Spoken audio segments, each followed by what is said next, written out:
ಆ ಕಡೆ D K Shivakumar ವಿದೇಶ ಪ್ರವಾಸದಲ್ಲಿರಬೇಕಾದ್ರೆ ಅನೇಕ ಬಾರಿ ಪ್ರಮುಖ ಹುದ್ದೆಯಲ್ಲಿರ್ತಾರಲ್ಲ ಅವರು ವಿದೇಶ ಪ್ರವಾಸಕ್ಕೆ ಹೋಗೋಕ್ಕೆ ಹೆದರ್ಕೊಳ್ತಾರೆ. ಬಸವರಾಜ ಬೊಮ್ಮಾಯಿ ಅವರು ಸಿ ಎಂ ಆಗಿದ್ದಾಗಲೂ ಇದೇ ಕಥೆ ಆಗಿತ್ತು. ಅವ್ರಿಗೆ ಒಂದು ಕಡೆ ಮಂಡಿ ಶಸ್ತ್ರಚಿಕಿತ್ಸೆ ಆಗಬೇಕಾಗಿತ್ತು, ವಿದೇಶದಲ್ಲಿ ಏನೋ ಚಿಕಿತ್ಸೆ ಮಾಡಿಸ್ಕೊಳ್ತಾರೆ ಅಂತ ಹೇಳಲಾಗ್ತಾ ಇತ್ತು. ಆದರೆ ಅವ್ರು ಹೋಗಲೇ ಇಲ್ಲ. ಅಕಸ್ಮಾತ್ ವಿದೇಶಕ್ಕೆ ಟ್ರೀಟ್ಮೆಂಟ್ಗೆ ಅಂತ ಹೋದಾಗ ಇಲ್ಲಿ ಯಾರು ಬೇಕಾದರೂ ಸರ್ಕಾರವನ್ನು ಏರುಪೇರು ಮಾಡಿಬಿಡಬಹುದು, ತಮ್ಮ ಪಟ್ಟಕ್ಕೆ ಯಾರು ಬೇಕಾದ್ರೂ ಕುತ್ತು ತಂದು ಬಿಡಬಹುದು. ಒಂದಷ್ಟು ಜನ ಗುಂಪು ಸೇರಿಕೊಳ್ತಾರೆ, ಇವರು ಸಿ ಎಂ ಬೇಡ ಅಂತಾರೆ, ಇನ್ಯಾರೋ ಸಿ ಎಂ ಆಗಲಿ ಅಂತಾರೆ, ಬಲ ಸದನದಲ್ಲಿ ತಮ್ಮ ಬಲ ತೋರಿಸ್ಬಿಡ್ತಾರೆ. ಈ ಥರದಂಥ ಆದಾಗ ಅನೇಕ ರಾಜಕಾರಣಿಗಳು ಅಧಿಕಾರದಲ್ಲಿದ್ದಾಗ ವಿಶೇಷವಾಗಿ ವಿದೇಶಕ್ಕೆ ಹೋಗೋದೇ ಇಲ್ಲ.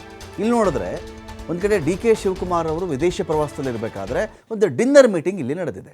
ನಿನ್ನೆ ಸತೀಶ್ ಜಾರಕಿಹೊಳಿ ಅವರ ಮನೆಯಲ್ಲಾಗಿರತಕ್ಕಂತಹ ಸಚಿವರು 35 ಶಾಸಕರ ಸಭೆ ಕಮ್ ಡಿನ್ನರ್ ಇದು. ಬೆಂಗಳೂರಲ್ಲಿ ಸಚಿವರ ಪ್ರತ್ಯೇಕ ಸಭೆಗೆ ಮುಖ್ಯಮಂತ್ರಿಗಳು ಕೂಡ ಜೊತೆಯಾಗಿದ್ರಾ? ಅವರ ಸಮ್ಮತಿ ಕೂಡ ಇತ್ತಲ್ವಾ? ಮಹದೇವಪ್ಪ, ಪರಮೇಶ್ವರ್, ರಾಜಣ್ಣ ಸೇರಿ ಹಲವರು ಸೇರಿಕೊಂಡು ಈ ಒಂದು ಸಭೆಯನ್ನು ಮಾಡಿದ್ದಾರೆ.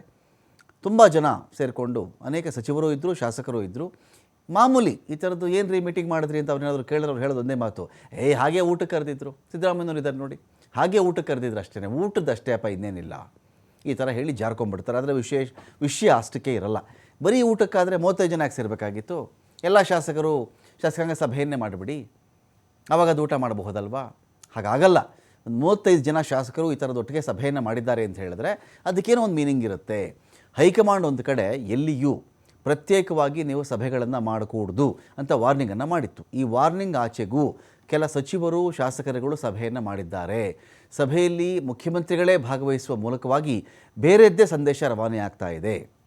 ಅಕಸ್ಮಾತ್ ಇನ್ನು 3 ತಿಂಗಳಲ್ಲೋ 4 ತಿಂಗಳಲ್ಲೋ 5 ತಿಂಗಳಲ್ಲೋ 6 ತಿಂಗಳಲ್ಲೋ ಮುಖ್ಯಮಂತ್ರಿ ಬದಲಾವಣೆ ಅಂತ ಒಂದು ಚರ್ಚೆ ಬಂದರೆ, ಸಿ ಎಂ ಬದಲಾವಣೆ ಆಗ್ತಾರೆ ಅಂತ ಒಂದು ಚರ್ಚೆ ಬಂದರೆ ಆಗ ತಮ್ಮ ಶಾಸಕ ಬಲವನ್ನು ವೃದ್ಧಿಪಡಿಸಿಕೊಳ್ಳುವ ಸಲುವಾಗಿ ತಮ್ಮ ಗುಂಪು ತಮ್ಮ ಬಣದ ಕಡೆಗೆ ಇಲ್ಲ ನಮ್ಗೆ ಸಿದ್ದರಾಮಯ್ಯನವರೇ ಇರಬೇಕು, ನಮ್ಗೆ ಬೇರೆ ಯಾರು ಮುಖ್ಯಮಂತ್ರಿ ಬೇಡ, ಈ ಥರದ್ದು ಒಂದು ಬಲನ ಪ್ರತಿಯೊಬ್ಬ ಮುಖ್ಯಮಂತ್ರಿ ಹುದ್ದೆಯಲ್ಲಿರ್ತಕ್ಕಂಥವ್ರು ಇಟ್ಕೊಳ್ತಾರೆ.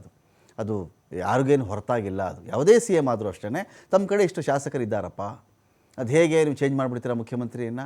ಸರ್ಕಾರನೇ ಬಿದ್ದು ಹೋಗುತ್ತಾಗ ಏನು ಮಾಡ್ತೀರಾ? ಈ ಥರದೊಂದು ಹೈಕಮಾಂಡ್ ಮುಂದೆ ಕೂಡ ಒಂದು ಸವಾಲು ಬಂದುಬಿಡುತ್ತೆ. ಆ ಥರದ್ದಕ್ಕೆ ಬೇರೆದಕ್ಕೆ ಗೊತ್ತಿಲ್ಲ.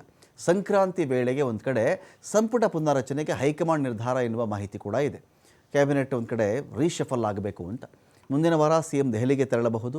ಇದರ ಹಿನ್ನೆಲೆಯಲ್ಲಿ ಸಚಿವರ ಜೊತೆಗೆ ಸಭೆ ಕೂಡ ಸೇರಿದ್ದಾರೆ. ಕೆಪಿಸಿಸಿ ಅಧ್ಯಕ್ಷ ಸ್ಥಾನಕ್ಕೆ ತಮ್ಮ ಆಪ್ತರನ್ನೇ ನೇಮಕ ಮಾಡುವ ಬಗ್ಗೆ ಸಿ ಎಂ ಕೂಡ ಪ್ಲಾನ್ ಮಾಡಿಕೊಂಡಿರಬಹುದು. ಡಿ ಕೆ ಶಿ ವಿದೇಶ ಪ್ರವಾಸದ ವೇಳೆಯೇ ಈ ಡಿನ್ನರ್ ಮೀಟಿಂಗ್ ಇದೆಯಲ್ಲ, ಇದು ಬಹಳ ಕುತೂಹಲ ಕೆರಳಿಸ್ತಾ ಇದೆ.